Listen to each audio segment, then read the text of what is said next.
Welcome to my new Senate prediction if Donald Trump had won back in 2020. And there we go. So first of all, let's just talk about some Senate races that would go safe in this timeline. So for Colorado, Michael Bennet would in fact win here by a safe margin. I think that the blue wave does in fact help him quite a lot, and he wins here by at least 12%, if not more. While for the race in Washington, it will be a quite similar story. I see Patty Murray winning here by probably just around 12%.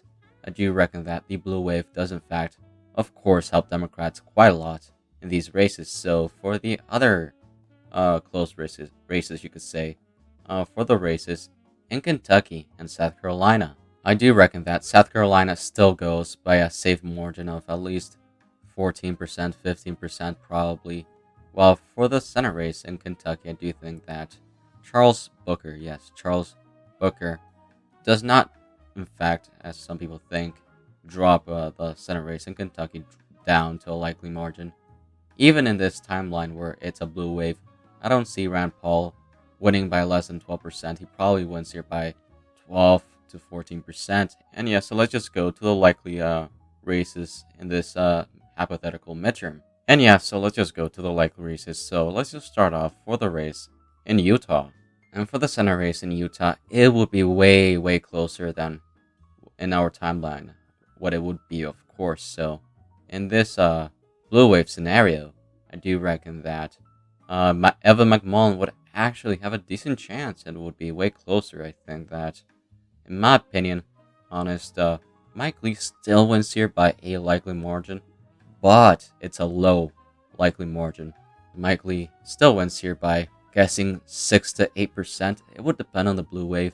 If the blue wave is in fact big enough, then it would likely drop to lean. But for this timeline where it's a blue wave and everything is going well for the Democrats, similar to 2018, it's a likely margin in this race. And now for the race in Alaska. Alaska.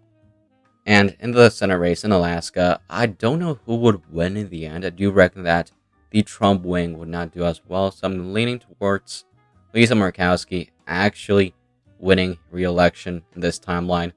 She wins here, and it's by a likely margin. I'm not too sure the margin, like numbers wise, but I do reckon that she wins here by around 5 to 12%, of course.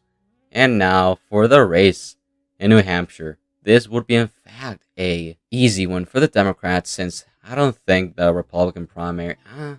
Would it change in this timeline? Would Chris Sununu? No, I don't think so. Would Kelly Ayotte run? I don't think so.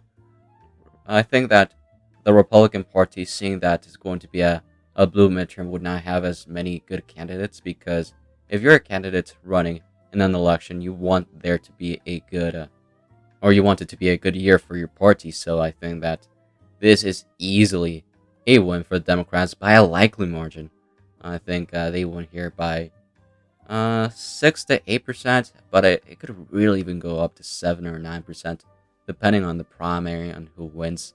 I think around 7% is quite respectable. And now for the Senate race in the state of Florida, actually, yes. And let's just talk about Indiana first of all, because that just sticks out like a sore thumb. So, and let's go to Jackson Jude, and as you can see, Todd Young, the incumbent Republican, only won here by less than 10%, even though it was Evan Bay. So yeah, that did help Democrats quite a lot. So he still wins here by a likely margin, but it's a likely margin that is really close to a safe margin, probably around 11% or 11.5%. And now for the Senate race in Florida, in 2016, Rubio won here by 7.7%. And I expect the same thing to happen, really. Rubio would still, again, win by a likely margin. In my opinion, it wouldn't be as big as our timeline, and I think it would probably maybe even be less than 2016. I reckon that he still wins here by 5 to 7% in this blue wave midterm. And as you can see, after the safe races and the likely races, Democrats have 47 against the Republicans 45. And now let's just go to the lean states. So first of all, it shouldn't come to a surprise that Georgia would in fact be a lean race. Bear in mind, I do reckon that Raphael Warnock still wins his Senate race, unlike Ossoff. Warnock, let's go to 2020. He wins here by even bigger than 2020, perhaps, probably around 3%, if not more. And for the other races, I think Arizona and Nevada. Let me think about that. So Nevada and Arizona, and let's just go to the 2016. Cortez Masto won here by 2.4%, and it was a McCain win, of course, when he was senator. And I do reckon that. Wait, I almost forgot about talking about 2020, of course. Yeah, so here's Mark Kelly won 2.3%, and as I was saying, I do reckon that both of these races would in fact be lean wins for the Democrats.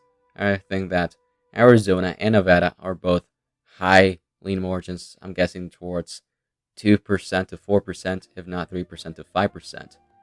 And now for the other races that are quite interesting. So, first of all, there's one state that sticks out like sore thumb.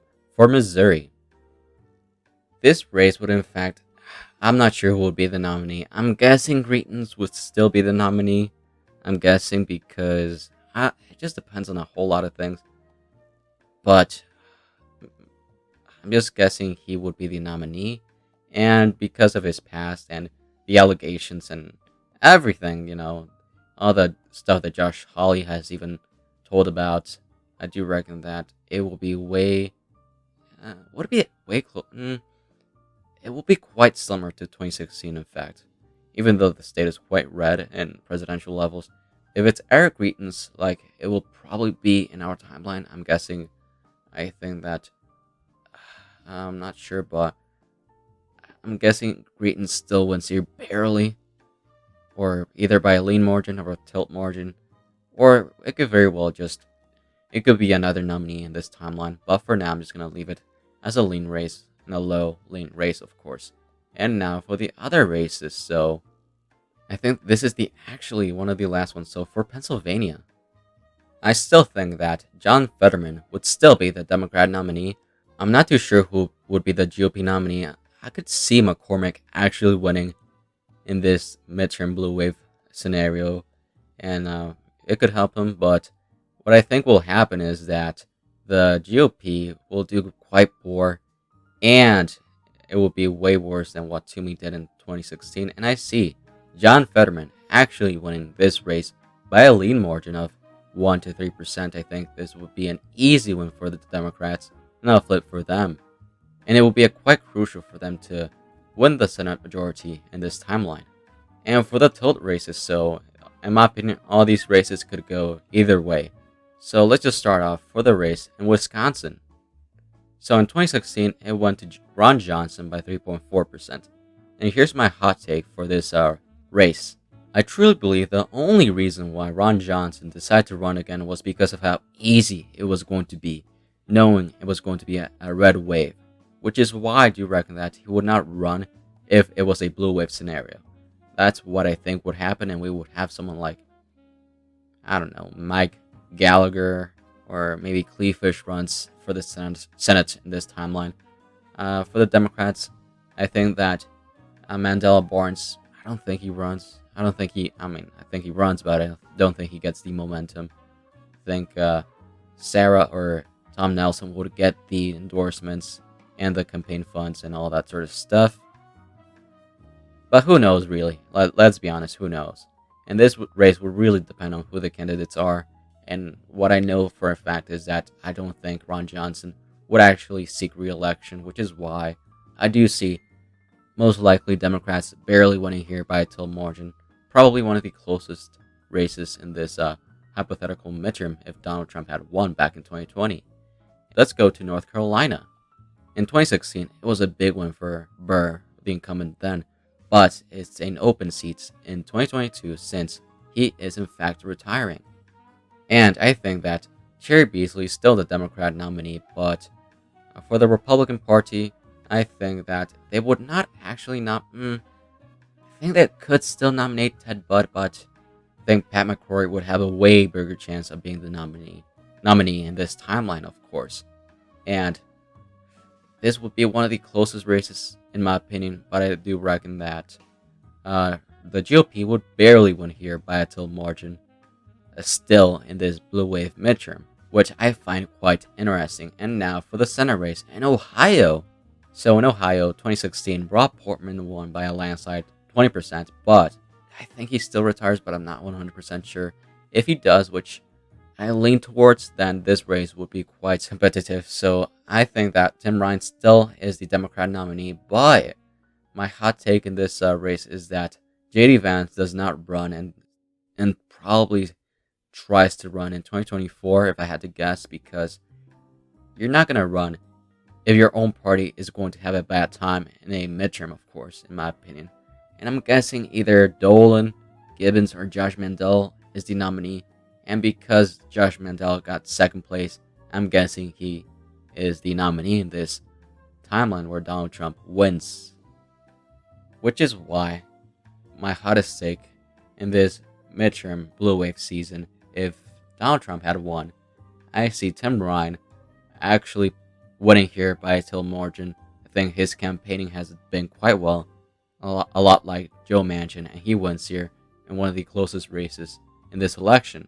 So you're thinking right now it's 53 seats against the Democrats' 47 seats, but it's actually you gotta bear in mind that Perdue still wins in this timeline because he only needed 0.03% in order to win, which he gets if Donald Trump wins. So as you can see, Democrats actually win with 52 seats against the Republicans' 48 seats. Thank you so much for watching this alternate video. Like and subscribe, and see you next time.